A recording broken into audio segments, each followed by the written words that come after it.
Hi there, this is Loy Machedo speaking to you from loymachedo.com, and today we are going to do the book review Free Will by Sam Harris. Where's the book?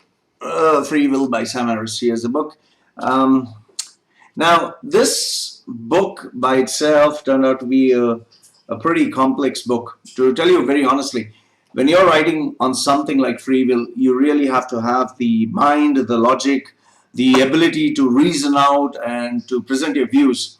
And the only person who could do this, something like this, or present the views, the opinions in such an amazing manner, is the soft-spoken neuroscientist, Mr. Sam Harris. And he came out with this rather small little book, only 66 pages.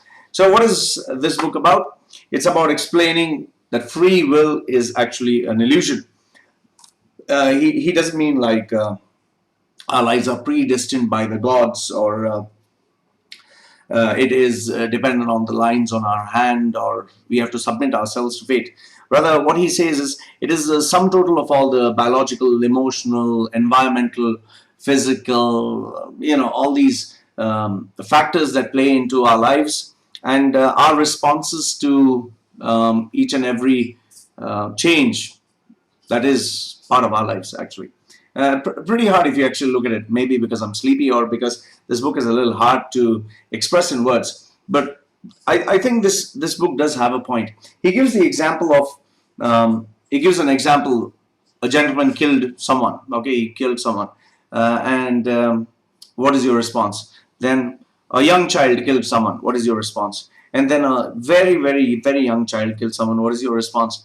And let's say the same person who killed someone, he had a tumor in his brain that made him act that way. So what would be your response? So in each and every category, you notice the same crime is committed, but a person's reaction would be different. So he gives great examples and he presents his views accordingly. He says free will is more like an illusion. It is not actually a right, birthright that we have.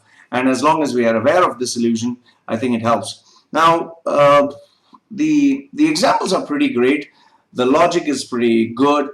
The only area that I felt he didn't actually achieve the desired result was he didn't actually explain it in simplistic words. I mean, if you read this book, you'll understand that there are these moments which would really resonate with you and say, "Wow, how come I didn't notice this?" But then there are other moments where you just get lost and you want to read it again and again just to make sense. I found myself reading 2 or 3 paragraphs again and again, and some of them still, kind of didn't make sense. I wouldn't want to act like an intellectual of any sort. So overall, I rate this book as a thought-provoking book, a book that really tries to bring out something new and true to his personality and his branding. Sam Harris comes out with something absolutely amazing. I think this book would be among some of his fine work.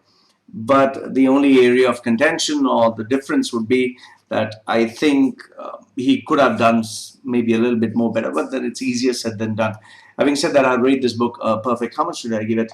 I think a 7 out of 10. Yes, I give it a 7 out of 10, and I could definitely say that more people are yet to follow and comment on free will. I conclude in the words of the most famous philosophical statement of all times, and this is by Rene Descartes. I hope I got that right. Cogito ergo sum. I think, therefore I am. So, ladies and gentlemen, this is Loy Machedo from loymachedo.com.